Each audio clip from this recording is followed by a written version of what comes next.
Bonjour. Aujourd'hui, c'est la 40e séance de conte. Comme d'habitude, on va faire une devinette. La devinette, c'est un jeu de mots. Quel est le jour de l'année où tout le monde est intelligent? Quel est le jour de l'année où tout le monde est intelligent? La réponse, vous l'aurez sur ma page Facebook, Louis Hervé Macailly. Donc vous aurez la réponse sur ma page Facebook. Et c'est surtout le soir que je donne les réponses, si personne n'a trouvé. Alors, le conte d'aujourd'hui s'appelle L'étrange rencontre d'Assia. Eh bien, ce conte, je l'ai écrit avec des enfants. C'était, pour ceux qui se rappellent de la séance 39e, c'était la même année où j'ai écrit le conte de Les malheurs d'une famille nombreuse et celle-ci. Donc, c'était deux groupes différents. Et c'est à vous de voir comment étaient les ambiances dans les groupes. Et ça se reflète sur leur histoire. Et à la fin, pour un peu donner, donner de l'importance à ces enfants-là, avec qui nous avons discuté pour écrire ce conte. Donc à la fin, je donnerai tous les noms des enfants qui ont participé. Voilà. Alors, on commence. Cric et crac. Et là, l'histoire commence que personne ne parle.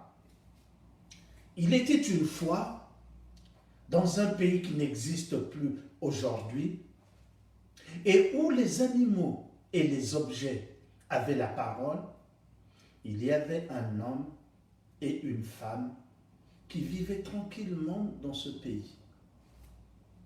L'homme, il était bûcheron. Dès le premier chant du coq, il partait dans la forêt pour couper les arbres. Et il ne rentrait que quand le soleil s'était couché.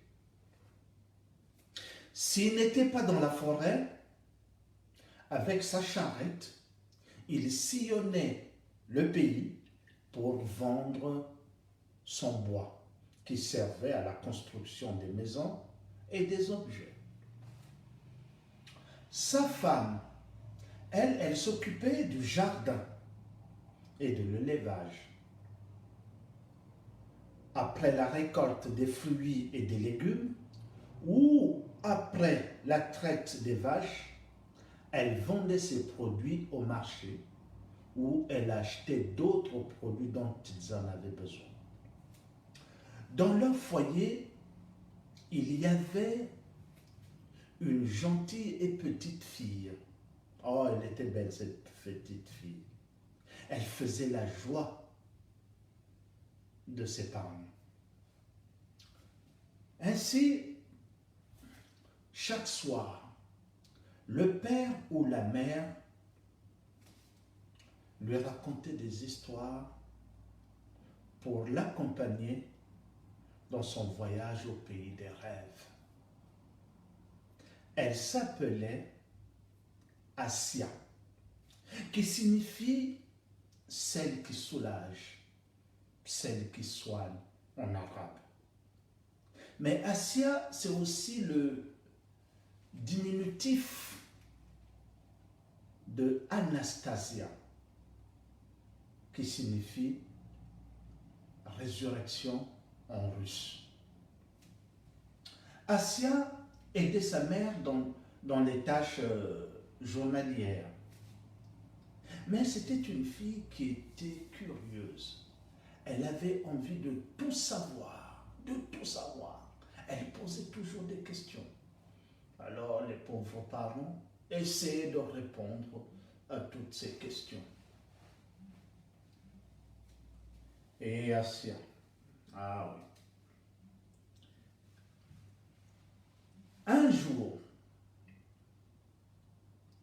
Assia pose une question que moi j'aurais voulu poser à ma mère, que vous peut-être aussi vous aurez voulu poser à vos parents. Mais Assia, comme elle est curieuse, elle va poser cette question. Elle dit à sa mère, maman, maman, dis-moi comment tu as rencontré papa. À cette question, la mère, elle plonge dans son passé. Elle voit comment elle avait rencontré son mari. Mais sa fille, elle n'est pas patiente. Maman, maman, je t'ai posé une question. Dis-moi. Oui, oui, ma fille. J'ai entendu.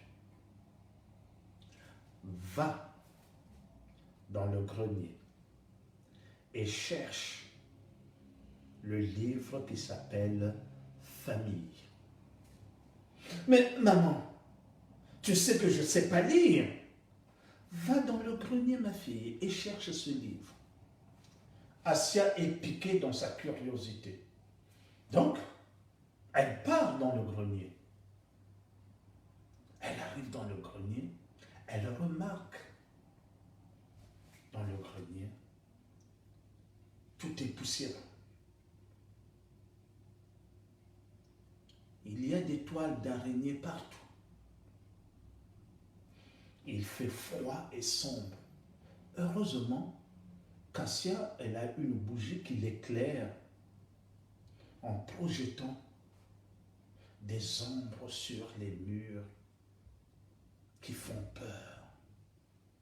Assia cherche dans un recoin du grenier, posé sur un fauteuil à 3 pieds, un livre. Le seul livre qui est dans le grenier, couvert d'un cuir avaché, un cuir qui est déjà très vieux.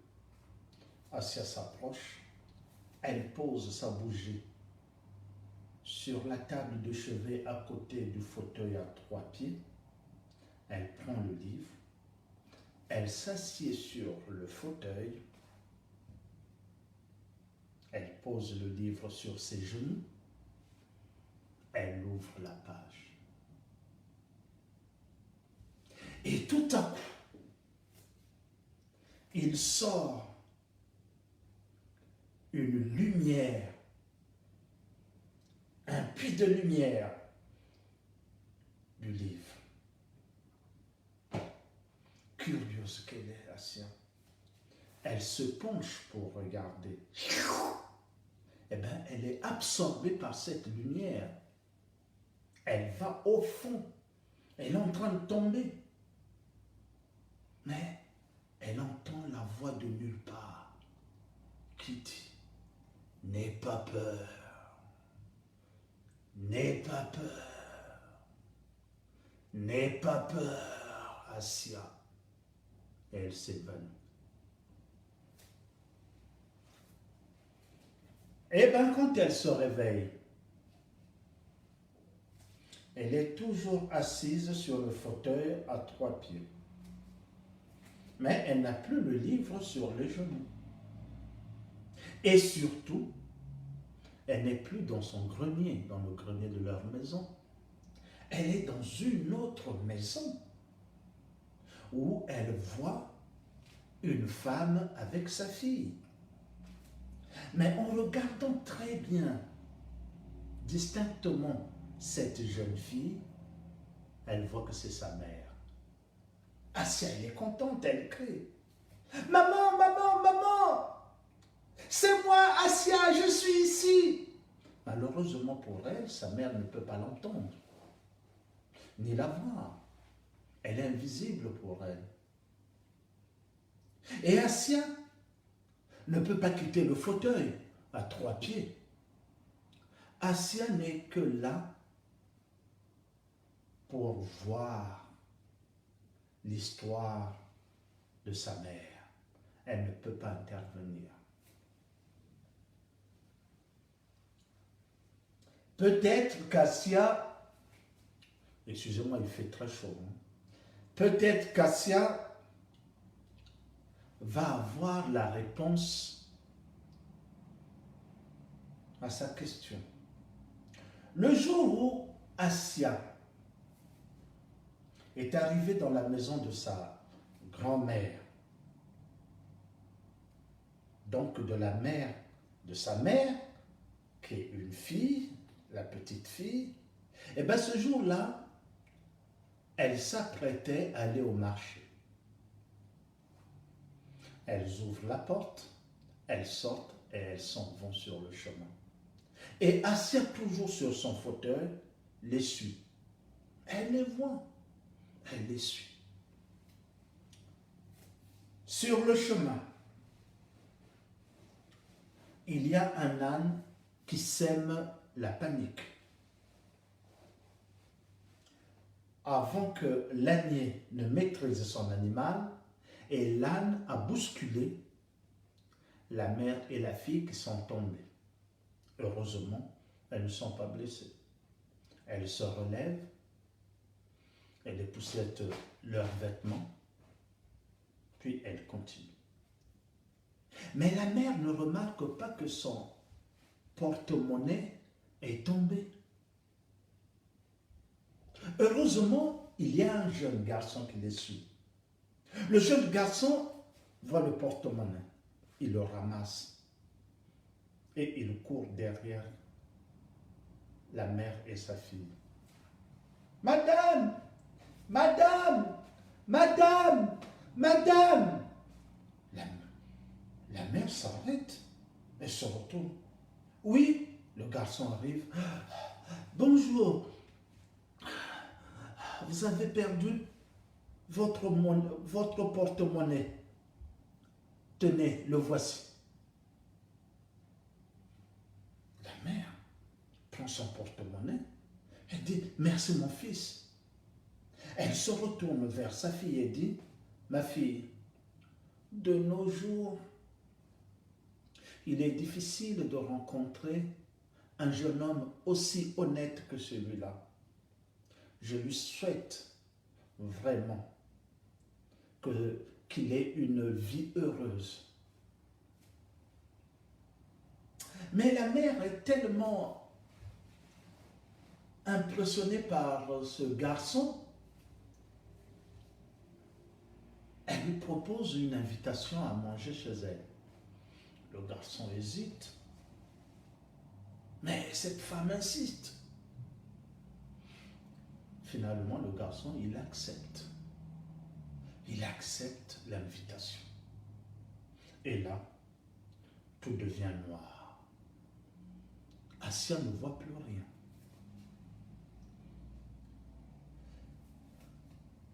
Et quand la lumière revient, Assia est dans la maison de sa grand-mère. Elle voit sa mère, enfant, ranger les assiettes dans le bahut. Sa grand-mère, la mère de sa mère, est dans la cuisine. Tout est calme. On a l'impression qu'il va se passer quelque chose. Tout à coup, on frappe à la porte.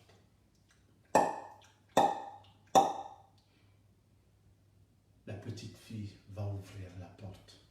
Elle ouvre la porte. Il est là. Le garçon à qui on avait donné l'invitation. Il est debout comme un i, droit, nageant dans des vêtements un peu trop grands pour lui. La jeune fille, la fille, elle sourit comme le garçon. La fille se retourne dans la maison, elle crie. Maman, maman, il est là. Et la mère dit, fais-le rentrer ma fille. La fille fait rentrer ce jeune garçon, le fait asseoir. Quelques minutes après, la mère arrive. Elle salue ce garçon. Elle apporte 2 verres de lait. Elle les donne aux 2 enfants.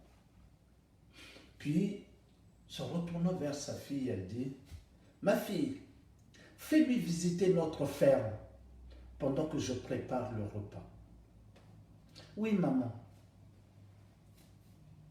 Eh bien, quand ils ont fini de boire leur lait, la fille propose au garçon de visiter la ferme.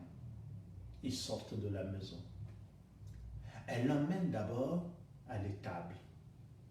La fille lui dit, « Regarde, ce sont les 3 vaches qui nous donnent du lait. » Puis, ils continuent, ils arrivent devant un jardin.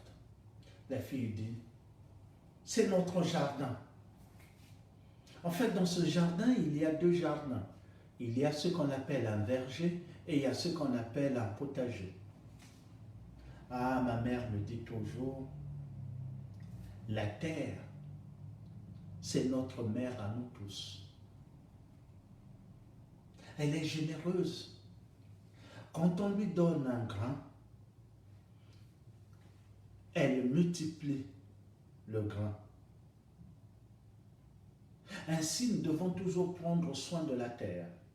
Un jour, si la terre se révolte contre nous, nous allons tous, je dis bien, mourir. Moi, quand je serai grande, je veux m'occuper des jardins et de l'élevage. Mais toi, quand tu seras grand, qu'est-ce que tu voudrais faire? Eh bien, le garçon, il est un peu triste. Il fait, moi, mes parents sont morts quand j'étais enfant. C'est mon oncle qui m'a adopté. Et lui, il est bûcheron. Parfois, je l'accompagne dans la forêt. Mais quand je serai grand, je pense que je serai bûcheron. Parce que je vais permettre aux gens de construire des maisons en bois, mais des belles maisons en bois.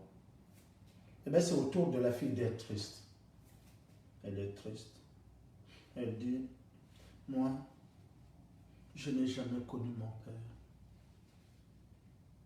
C'est ma mère toute seule qui m'élève. Elle s'approche de ce garçon.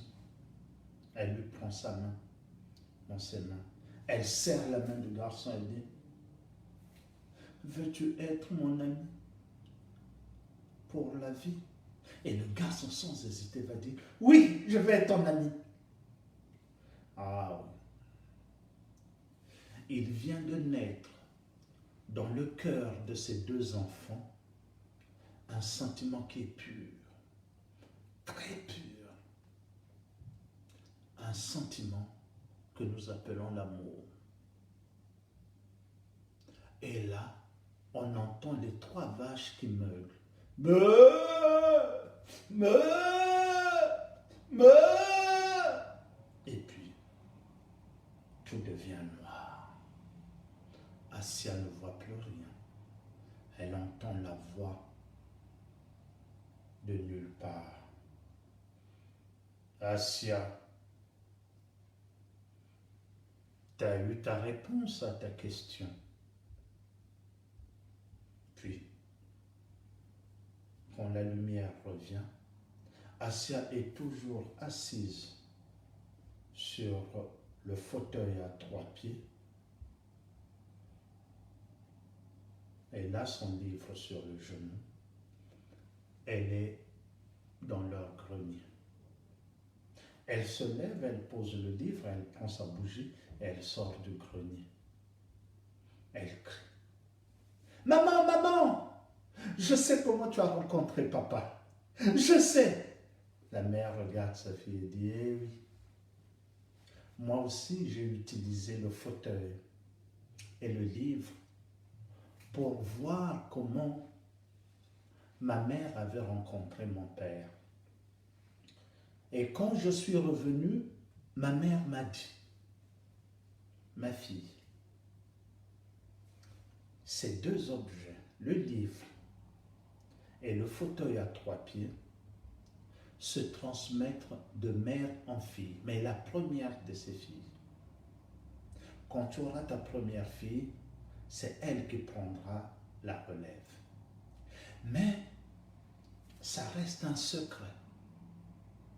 Surtout, ce secret doit toujours rester entre la mère et sa fille. Personne ne doit être au courant. Si ce secret s'évente, alors un malheur frappera la famille. Et la mère regarde sa fille, regarde Assia en disant, tu as bien compris. Oui, mère, ce secret n'est que pour nous deux. Tu ne le diras pas à ton père. D'accord? Oui, mère. Oui, maman, je ne le dirai pas à papa. Malheureusement pour les deux femmes, le père ou le mari, il était derrière la porte. Il a entendu quelques bouts de mots. Tu ne le diras pas à ton père, ce secret. C'est entre nous deux. Eh bien, il s'est mis en colère. Comment ça se fait? Cette femme, elle a des secrets qu'elle ne confie qu'à ma fille. Et à moi, non. Alors que moi, je lui confie tous mes secrets. Et bien, à partir de ce jour-là, ça n'allait plus dans la maison. Ça n'allait plus dans la maison. Eh oui. Ah, c'était des disputes. Pour un rien. Des disputes. Et tout était stérile. Et tout le monde était en colère. Tout le monde était malheureux. Si bien qu'un jour, cet homme décide de partir. Il quitte la maison.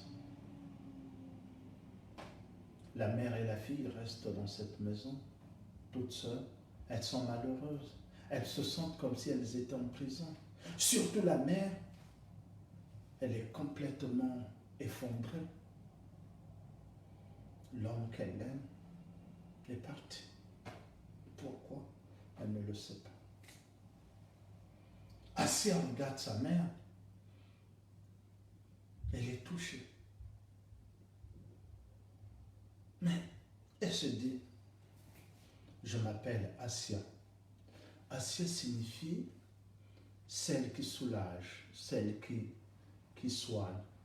Eh bien, je vais soigner ma famille. Elle décide d'aller chercher son père. Ainsi, chaque jour, après le repas, elle va dans le village chercher son père. La mère est tellement malheureuse qu'elle ne remarque pas que sa fille sort tous les jours après le repas. Elle ne remarque pas. Assia va chercher le premier jour, le deuxième, le troisième. Mais un jour, en passant devant une grande maison, elle voit la charrette de son père. Cette charrette, elle est particulière. Assia sait que son père est là. Il vit là. Elle va, elle frappe à la porte. Et dans la maison, on entend, oui, papa, c'est moi, c'est Assia. Ah, Assia. Le père ouvre la porte. Allez, entre ma fille. Assia rentre, il fait asseoir sa fille, va chercher de l'eau. La fille boit. Et là, le père, excusez-moi, ah oui, ça. Aujourd'hui il fait chaud, hein. Depuis 3 jours il fait vraiment chaud. Et là, le père va poser une question à sa fille. Ça va, ma fille? Franchement, Assia, c'est pas une fille avoir sa langue dans la poche, hein, de dire ah oui, ça va, alors que ça va pas. Non, elle dit papa, ça va pas. Mais pourquoi ça va pas? Mais papa, Tu nous as abandonnés, tu es parti. On se demande pourquoi tu es parti, papa. Dis-moi pourquoi. Le père réfléchit, il se dit, ce n'est pas avec sa fille qu'il est en conflit, c'est avec sa mère. Donc, il peut se confier à sa fille pourquoi il est parti. Et là, il va dire à sa fille, ah ma fille, si je suis parti un jour, je suis rentré dans la maison, au moment où j'allais tenir la poignée de la cuisine pour vous voir, j'ai entendu ta mère te dire, je te confie un secret. Tu ne dois pas le dire à ton père. C'est un secret entre toi et moi. Je me suis dit, mais moi qui suis son mari, elle ne me confie pas ce secret. Alors que toute ma vie, moi j'ai confié mes secrets à elle. On s'était dit, il n'y aura pas d'embrouille entre nous, on se confiera tout, même ce qui nous fait mal. Et là, elle te confie un secret que moi je ne sais pas. Alors c'est pourquoi je suis parti. Assia va écarquiller ses yeux. Mais papa, ce n'est que ça. Mais oui. Oh papa, je vais te l'expliquer ce secret. Ce secret, en fait, c'est pour voir comment les deux parents se sont rencontrés. Dans le grenier, il y a un fauteuil à 3 pieds et un livre. Quand on ouvre le livre, on va à l'intérieur et on voit les rencontres. Moi, c'est ce que j'ai fait pour voir votre rencontre. Mais papa, souviens-toi de la grand-mère qui te félicitait de lui avoir rapporté son porte-monnaie et qui te souhaitait une vie heureuse. Mais surtout, quand vous y étiez, tous les deux, quand maman avait pris ta main et l'avait serrée en te disant, veux-tu être mon ami pour la vie? Et toi, tu l'as bien dit. Oui. On sentait dans vos yeux quelque chose de pur. Et aujourd'hui, papa, pour une question qui est aussi bête que ça, tu es parti. C'est ce que je te l'ai dit. Mais quand tu sais ce qui peut se passer si tu utilises ça, eh bien, malheur va nous frapper dans la maison. Le père dit, je n'irai pas regarder. Si ce n'est que ce secret-là, ben j'ai tort. Rentrons à la maison. Et il a repris sa charrette. Avec sa fille, ils sont rentrés. Et quand il est arrivé à la maison, sa femme était là. Et Assia, c'est elle qui a dit à ses parents, asseyez-vous. Allez chercher les mots qui sont au fond de vous, qui vous font mal. Faites-les sortir et vous serez guéris. Timidement, l'homme a fait sortir des mots, la femme, ainsi de suite. Et à la fin, il n'y avait plus de malentendu. La vie était revenue comme avant. Et comme Assia le voulait. Ah oui. Elle était heureuse, Assia, d'avoir soigné ses parents. Elle était vraiment heureuse. Eh bien, cette réconciliation des parents va donner naissance à un enfant, un fils. Les parents étaient heureux. Ils avaient maintenant 2 enfants, une fille et là, un garçon. Mais la naissance de ce fils faisait le malheur d'Assia. Vous allez me dire, mais pourquoi c'est son frère? Eh bien, ses parents, surtout sa mère, ne s'occupaient que de l'enfant qui venait de naître. Tout l'amour qu'on avait donné à Assia, eh ben on le retirait pour donner au petit, au nouveau-né. Et Assia se trouvait malheureuse. Elle n'avait même plus son histoire du soir. Elle était malheureuse. Elle allait se cacher dans le grenier pour essayer, je ne sais pas, de se cacher. Et un jour, elle était dans le grenier, elle pleurait. Et elle entend la voix de nulle part qui dit, Assia, Assia, pourquoi pleures-tu? Je pleure parce que mes parents ne m'aiment plus.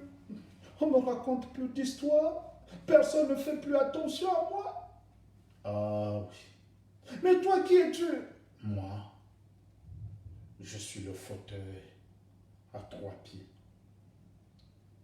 Avec le livre, nous sommes les gardiens de votre histoire. Mais ce qui t'arrive aujourd'hui, nous ne pouvons rien faire. Il n'y a que toi qui peux trouver la solution. Ne t'appelles-tu pas Assia, qui signifie aussi celle qui soigne, mais il y a une autre facette de ton nom, la résurrection. Alors, Assia, tu dois renaître pour trouver ta place dans la famille. Alors, je ne sais pas si vous avez compris, mais moi j'ai beau chercher, je n'ai pas trouvé. La voix de nulle part lui dit, tu dois renaître. C'est en renaissant que tu trouveras ta place dans la famille. Est-ce que quelqu'un d'entre vous peut m'expliquer comment Assia va renaître pour trouver sa place? Même Assia elle-même, je ne sais pas si elle a compris le sens de ce qu'on lui a dit. Mais ça lui a donné une autre idée. Elle sort du grenier et elle attend son père. Quand le père rentre, elle va voir son père dire, papa, papa. Le père est là, oui ma fille. Est-ce que demain je pourrais t'accompagner dans la forêt? Oh!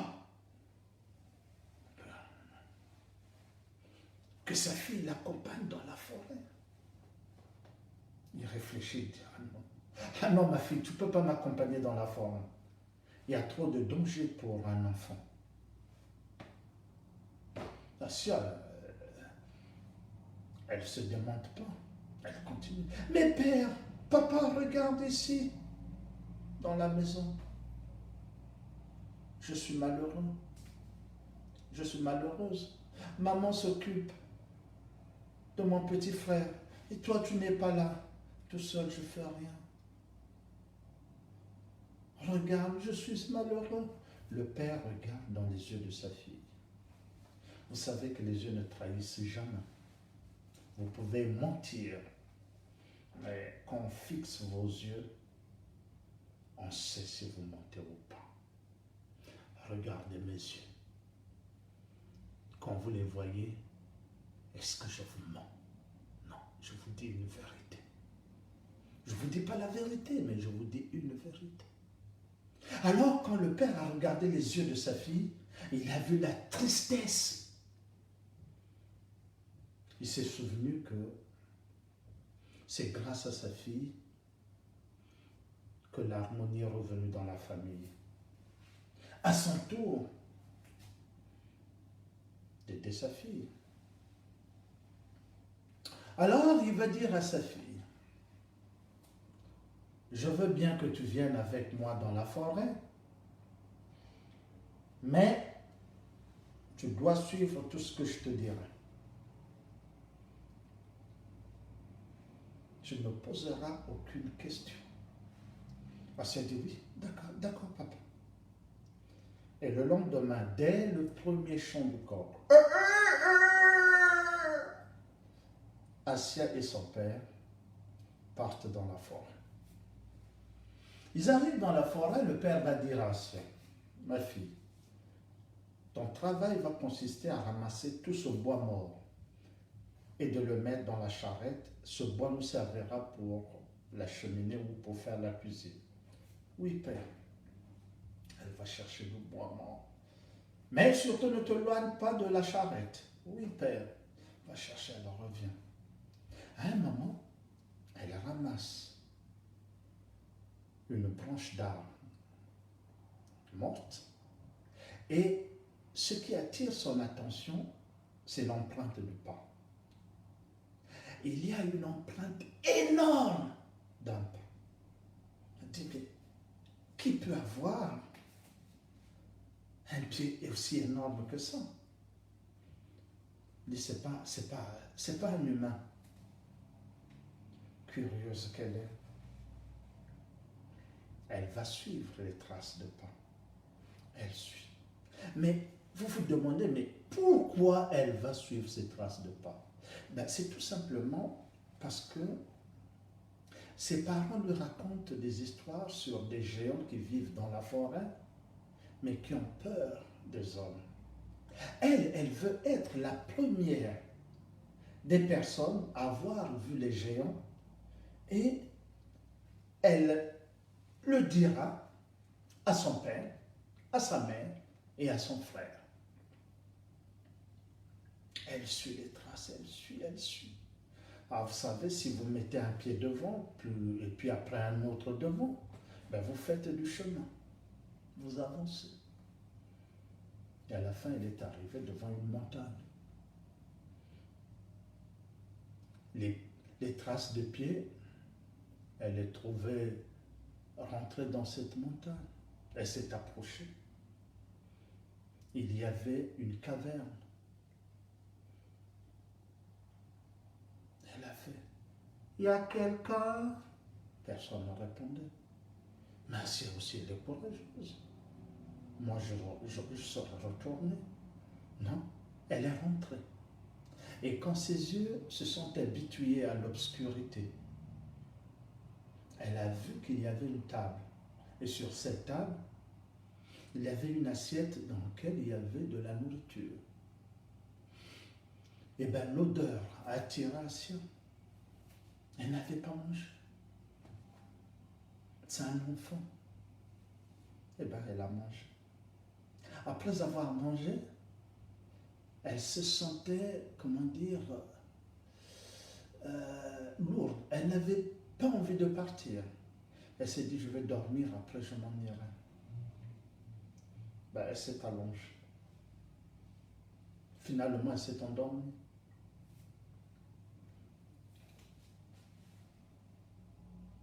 Je ne sais pas quel moment, mais elle a senti un souffle chaud sur son visage. Elle a ouvert les yeux. Oh mon Dieu, qu'est-ce qu'elle a vu? Un visage énorme, avec des yeux énormes, un nez énorme, des bouches énormes, des bras énormes, des pieds énormes. Mais quand cette personne a souri, elle a vu à l'intérieur une grosse dent. Oh, c'était une géante. Et la géante a simplement demandé à Assia, que fais-tu chez moi? Assia, elle était terrorisée.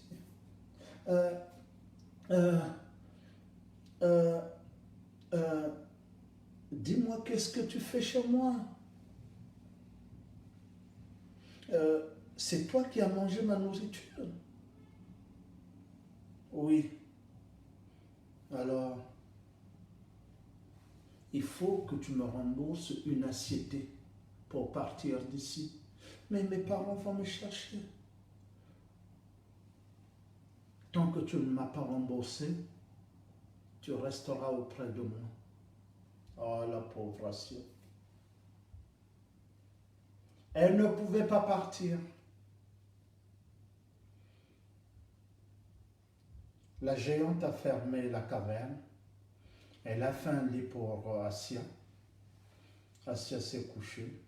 Elle regrette de ne pas avoir écouté son père.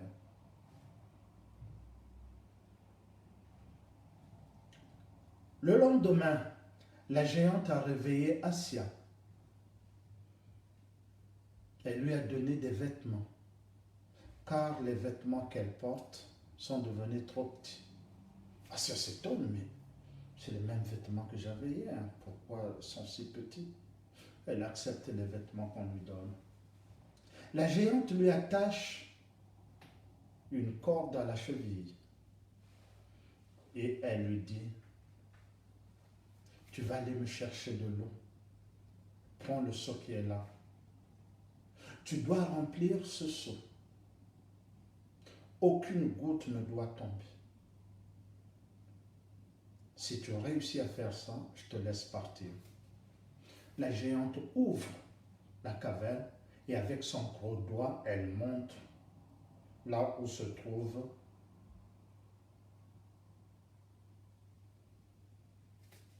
la source. Et Assia va partir. Elle part, elle marche. Elle se retourne, elle ne voit plus la géante. Elle crie. Papa, papa, papa, je suis prisonnière d'une géante. Papa! Et personne ne répond. Elle arrive à la source, elle prend de l'eau, elle remplit le seau, mais quand elle soulève, elle ne peut pas. C'est trop lourd. Elle enlève l'eau, elle ne prend que ce qu'elle peut porter. Et elle retourne. Le soir, la géante revient. Elle demande à Assia. Alors, Assia lui montre ce qu'elle a pris comme quantité d'eau. La géante dit, c'est pas assez. Demain tu feras mieux. Ben, elles vont manger. Après avoir mangé, Assia va se coucher. Mais avant de dormir complètement, Assia se raconte étrangement une histoire, mais à haute voix. Une histoire que lui racontait sa mère. Elle la raconte à haute voix. La géante, elle est très étonnée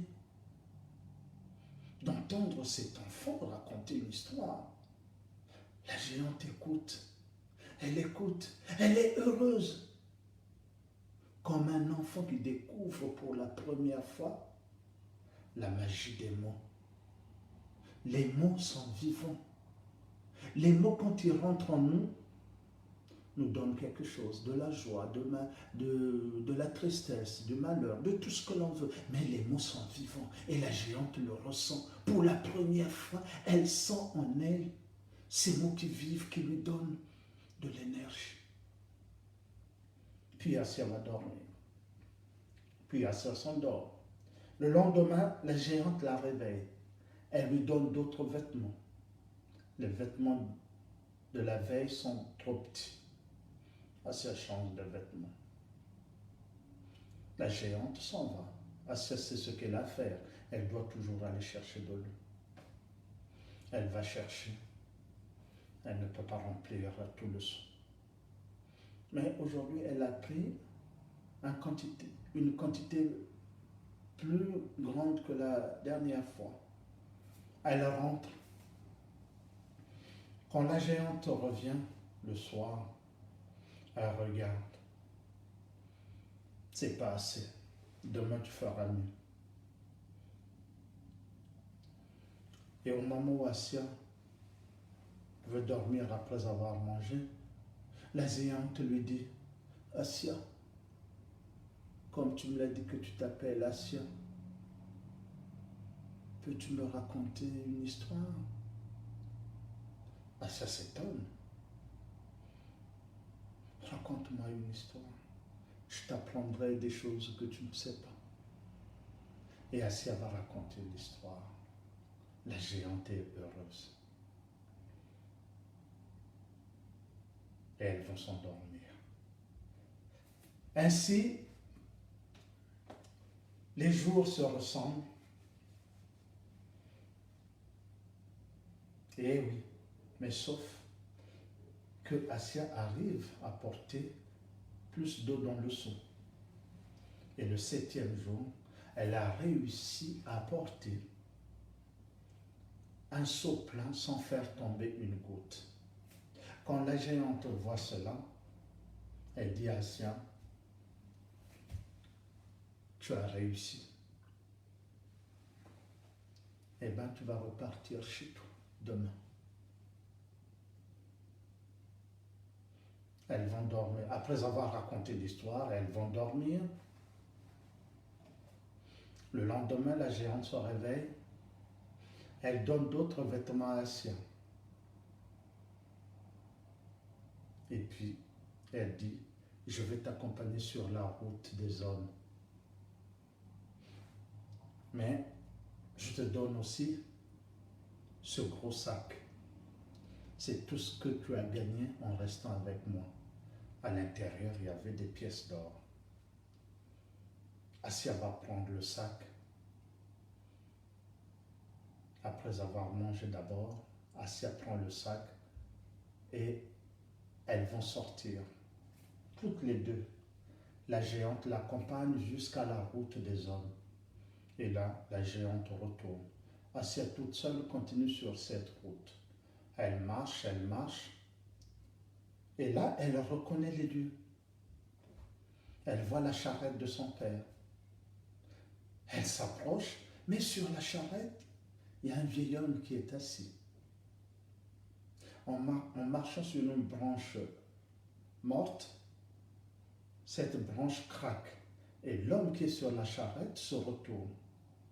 Et l'homme dit, ah, Assia, Assia, ah, ah. Assia regarde, mais qui es-tu?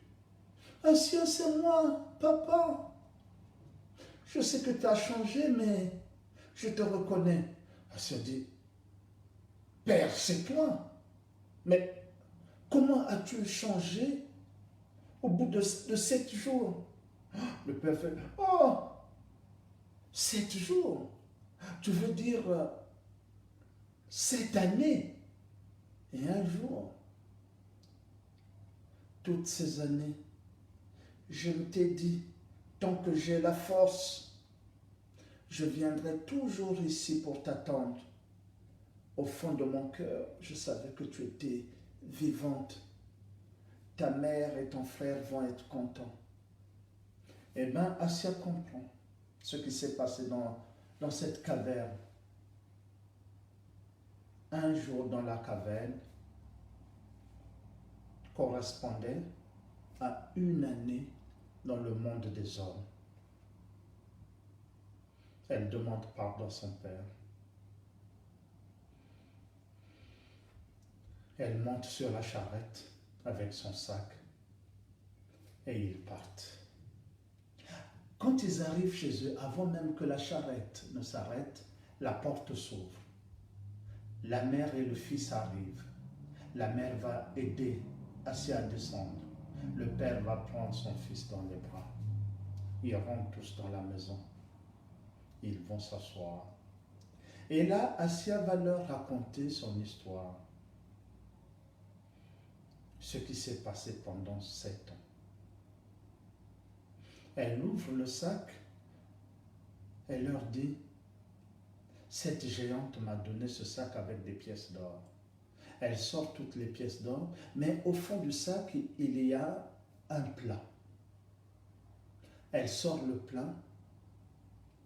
Elle se rappelle. Ce plat en plus petit, c'est celui qu'il avait vu la première fois. Alors, elle raconte à ses parents. Le plat que vous voyez, la première fois que je suis rentré dans la caverne de la géante de montagne,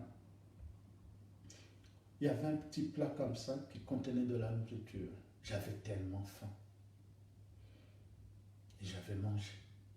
Et que vous me croyez ou pas, à ce moment-là, le plat qu'elle avait posé sur la table s'est rempli de nourriture. D'abord, ils étaient sidérés, médusés. ils ont mangé. Le repas venu d'ailleurs, et il était succulent. Alors le père, comme il avait vieilli, il a dit qu'il n'irait plus dans la forêt, qu'il allait passer le reste de son temps avec sa famille. Et Assia, elle a aussi compris des choses. Et la mère, après avoir mangé, a seulement dit, ma fille, c'était une petite fille que nous avons perdue. Mais c'est une jeune fille qui nous revient à la maison. Il y a bien eu une renaissance, ma fille. Et Assia va comprendre qu'elle venait de renaître. Mais elle va comprendre aussi que dans une famille, lorsque un être arrive, il est toujours normal qu'on donne tant d'amour à cet être afin qu'il grandisse, afin qu'il soit heureux. Mais cela ne signifie pas que les autres ne sont plus aimés. Il y a une autre façon d'aimer les autres. Et Assia, quand elle était dans la caverne de la géante, elle lui avait dit une fois ceci, parce que Assia lui avait expliqué pourquoi elle était partie, pourquoi elle était malheureuse. La géante lui avait dit, quand tu vois un étang d'eau, une mare d'eau qui ne bouge pas, prends une pierre, un caillou, jette le caillou dans l'eau. Qu'est-ce que ça fait? Assia avait répondu, ça fait des remous. Pourquoi il y a des remous? Parce que quelque chose vient de s'ajouter. Et la pierre, en ce moment-là, va descendre, jusqu'à arriver au fond. Et quand la pierre ou le caillou a trouvé sa place dans l'étang, les remous s'arrêtent. Ainsi, ce caillou ou cette pierre fait maintenant partie de l'étang. C'est ce qui t'est arrivé. Ton petit frère est venu, il y a eu des vagues, mais tu n'as pas attendu que ça se stabilise. Maintenant, tu as compris. Et Assia avait compris. Elle avait retenu la leçon. Et là, elle acceptait son rôle dans la famille. Comment ses parents l'aimaient maintenant? Peut-être d'une autre façon, mais ses parents continuaient à l'aimer. Ah, je suis très heureux de raconter cette histoire. Car cette fille Assia, par l'intermédiaire de tous ces enfants qui m'ont raconté des bouts d'histoire et qu'à la fin on en a fait une trame, ça nous donne une leçon de vie. Voilà, mon histoire est terminée. Et comme je l'avais promis, je vais vous lire le nom de tous les enfants qui ont participé. Voilà, c'est l'étrange rencontre d'Assia. Alors, c'est l'atelier classe, ça s'appelle comme ça, de Victor Hugo, année 2018-2019, avec la participation de Aït Ahmed Camélia, Ayat Rahim, Bouchaoua Nour, Braz Lina, Dido Saline, Amami Selsabil, Quildi Malek, Quildi Kamel, Lopez Martins Annabella, Mézoire Sabrina, Tseke Ekewa Guy Henri, Rigaudon Lucas, Roger Rony, Signat Mohamed, Zid Kelia. Donc, sous la direction de Makaï Louis, la prise de notes est toujours de je ne sais pas si on dit Lukaou ou Luko, Jean-Kevin, coordinatrice Perké Nadine, et l'autre animatrice c'est Kafi Malika et Luko Jean-Kevin, donc qui est aussi animatrice. Relecture de Makaï Sarah Erin, Makaï Sfeld et Nadine Perkia. Voilà, c'était l'histoire que j'avais envie de vous raconter. Mais il fait très chaud aujourd'hui, donc j'espère que ça vous a pas embêté ou ça vous a pas déconcentré, que parfois je sors mon mouchoir pour essuyer mes lunettes. Pourtant, il est presque 11 heures, mais il fait très très chaud, très beau. Alors que je dois raconter une histoire pour les petits, je ne sais pas, je vais être en nage. Merci, allez, à la prochaine.